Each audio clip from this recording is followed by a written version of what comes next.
Hey guys.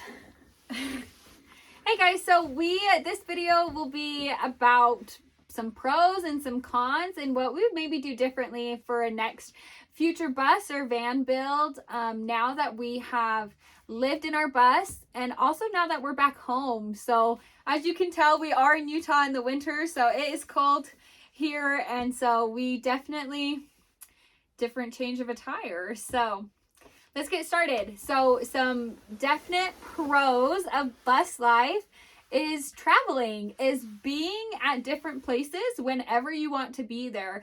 Of course, if it's a 12-hour drive, you can only get there in 12 hours, but especially on the East Coast, things are a lot closer than we're used to. It can be a far drive from the north to the south end of Utah, and on the East Coast, I felt like we were like in one day in two different states. Yeah, a couple hours you'd be in a new place. And we could choose how long we wanted to stay in place. We could choose if we were like, let's get out of here, this place sucks, or we would just keep on going. So that was definitely a pro of that. On the other side of that, some things required reservations, and we didn't have a plan. We kind of knew the route we wanted to take, but even then, we did what we wanted to do. That's why we did bus life. We went where we wanted to go. And so when things required a reservation well in advance, we had no idea what we were going to be doing in 2 days, let alone 2 weeks. And so that was kind of hard for us to be able to accomplish some of those things that needed reservations. Some things we were able to, other things we weren't able to. And so that was definitely a con of not really having a plan. And so whether that is COVID's fault or the place just required reservations, that was kind of a hard thing for us in bus life. Another good thing, we actually still paid rent at our apartment while we were on our trip, but if we didn't, we would have been rent free. Yeah. We did spend a lot of money in gas, probably more than we would have spent on rent, but we were also, sometimes we were pulling 400 or 500 mile days. So we did drive a lot, but if we were just full-time living in a bus, we would probably not be traveling as much in days. I would say we'd probably have hunkered down a little bit more, so we would have spent a lot less in gas. I mean, this thing did get really good gas mileage. We were getting about 13, I think just over 13 miles a gallon. It does have the Duramax diesel in it, which helped with our fuel economy for something this big. Yeah, so like Nathan said, we weren't bus living full time. Like you can see, I am going to be going to school, and so we knew that we had to come back. And so we had to pay rent to be able to come back to a place to live at. And so it was a little bit more expensive for us in that sense, but it was nice to not have to pay rent on the bus, essentially. Like we definitely like insurance and gas, but it is nice for people who do full-time bus living. Rent-free is such an awesome perk of it. Yeah. Nice thing about the bus as well is the amount of storage we have and the space. Yes. The bus, we designed it to be very spacious. We were never bumping into each other. I've seen a lot of videos that say, oh, you're just right on top of each other.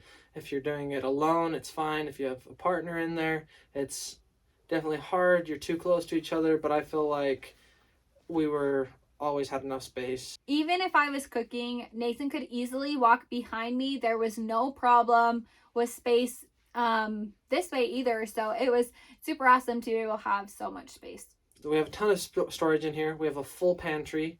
We have these shelves above us that run 16 feet long. And I mean, we were able to put a lot of stuff in the bus.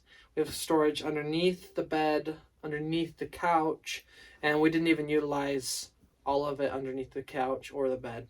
We actually, I feel like we brought a lot, but we definitely had lots of room. So that was one thing that we are happy with, was the amount of storage we had. Yeah, so I mean, we will definitely show you our bus in this video, but make sure to check out our bus reveal and to see those details and see us describe how we built our bus and what the work that we put into it. So make sure to check that video out too. Yeah. Next thing is our bed. We have a full queen size bed in our bus, and I'm so glad we did that.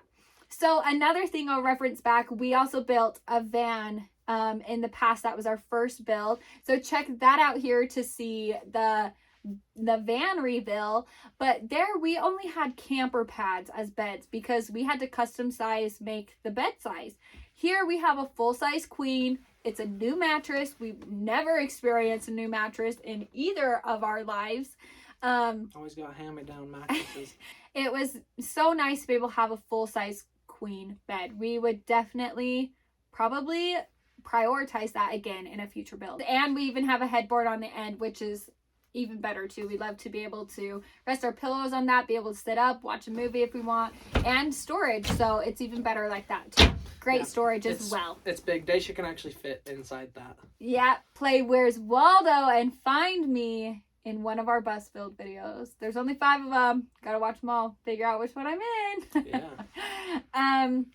Anyways, so our big bed was super nice, but also we built this couch to be able to turn into a bed as well. And so we didn't utilize it on our bus trip, but recently we had our friends come with us and they used it. And it was so nice to be able to be all in one vehicle, travel down together, split costs of gas and sleeping arrangements. So it was super nice and fun to be able to be here all together in our bus. So we will be able to show you that, and we're excited. So yeah, we had a lot of room on the couch. Swivel table comes here, and it'd be actually about right here for us.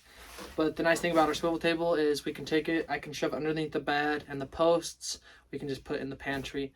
So it can be taken out and moved in under a minute. And the nice thing is, like I said, it's a swivel table. So we can raise it, move it over, we can have extra counter space, we can push it out of the way so that we can get into our bed.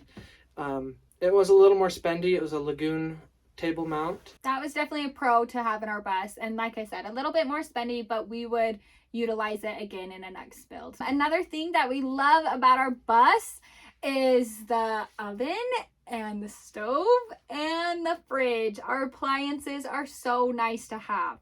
Before we were cooking outside, I mean, normal camping, we had a little camp stove, taking it in and out, but also when you take the stove out, you also have to take all the utensils out, all the cooking stuff out, and it just becomes kind of inconvenient, truly. And so when we're able to have it all inside our bus, it was a game changer. We could be prepping the food, like Nathan could be on one counter prepping the food and I could be cooking on the other, and we never bumped into each other. We were inside. It was convenient and super nice. So we're so glad that we have this stove in here. The oven, the only downfall was the strip that kind of seals in the heat. On the top. On the top, we'd kind of noticed that was missing only when we were on our trip, of course. But we paid $30 for the stove. Yeah. So I'm not expecting a lot, but the stove is honestly in great shape. Perfect. That was just the only thing it was missing. Yeah. So, I mean, already when you're in 90-degree weather, it gets pretty hot when it is letting out excess heat. And so we would always try to choose meals that only use the stovetop instead of the oven for a long period of time, just for temperature rises in the bus. But other than that, the oven works good, the stove works good, and we're so glad that we have it. Yeah.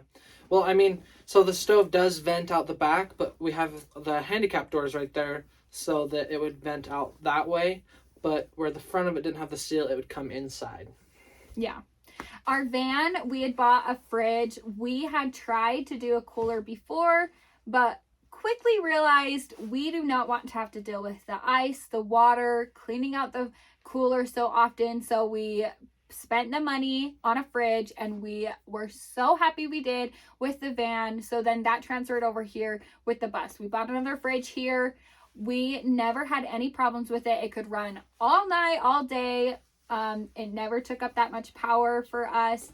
We were able to store all of our food in it and more. If I had chocolate, of course it was going in there, and we were able to even keep snacks in there as well. Yeah. So we, of course, had to downsize like a half-gallon milk and only like 6 eggs or so, but that was totally fine for us. So we are so glad we have the fridge. So the fridge, we actually have 400 watts of solar, and then 2 100 amp hour batteries linked together. So that was nice because we could run our fan all night. We could run our fridge 24/7. We actually never turned the fridge off once on the entire trip. And with our fan running constantly all the time, anytime we're stopped, sleeping. I believe our batteries never got below 75%. And that was one time when we didn't have sun for a couple days. Without a solar charge for a couple days, we were still definitely great on power wise. That leads us into our lights. We have LED lights. We have 4 connected in the front and 4 connected in the back. And so we split them like that, and we're so glad we did, because sometimes when you're just reading at night, you only want the back lights out. Or sometimes when you're like not quite ready for bed, you keep the front lights on, but it's darker back there by the bed. Vice versa, whatever you're doing, it was really nice to be able to have them split. They are LED. We did choose the warm light of that, so it wasn't the bright white LED. As you can tell, it's kind of yellow more. It does make it feel a little more homey, so we're glad we chose that, and we like the color. But they don't take nearly any power, and we love that we have 8 of them. So the nice thing is the light switches are right here next to our bed, so we could be in bed when we're ready. We can just turn them off right here from bed.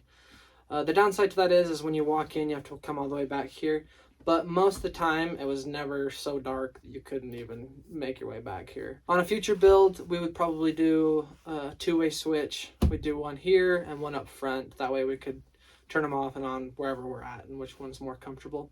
Yeah. So we also have a fan. It's a Dometic fan, and it blows the air in and out. So that's really nice, because it can, if we're cooking, we can suck all that smoke out. Or if it's really hot in here and it's just above our bed, so if we're laying down, it's hot, we turn that fan on, crank it up, and have the air blowing down on us. Side note, I'm not that bad of a cooker. It wasn't smoking, burn, on fire, just some smells and some But if you're smoke. cooking hamburgers, you know how hamburgers are, the fat's burning, and it can definitely circulate. I'm just teasing you. Also, if you're gonna get a fan, get one, I mean, they all have the cover, but get one that has a rain cover. I think Max Air has a fan that has a rain guard on it, like permanently. So if we did another build, I think we'd buy the Max Air fan. But right now we actually had to buy it halfway through our trip, because one day we woke up with a giant puddle over us because it was raining. We didn't know it was going to rain that night, and it just came through the fan hole. So they have guards that go over the top so you can have it open during the rain. And it just kind of looks like a giant shark fin up there. So it just looks weird. So that's why I'd get the Max Air fan, because it collapses all the way down and you never have to add it on after.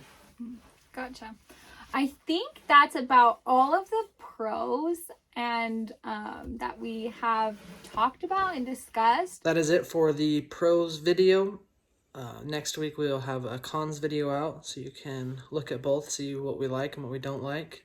But thank you for watching. Like, subscribe, share with your friends, and we'll see you guys next week. Play hide and seek and try to find it. What? Play hide and seek and try to. I just thought it was. Play Where's Waldo and try to find me when I hit. You didn't even hide though. Yes, I did. We put it in the video. No, you just were inside of it. I know. And we're just like. They're gonna find the video of which one I'm in. Okay. They're not gonna find me.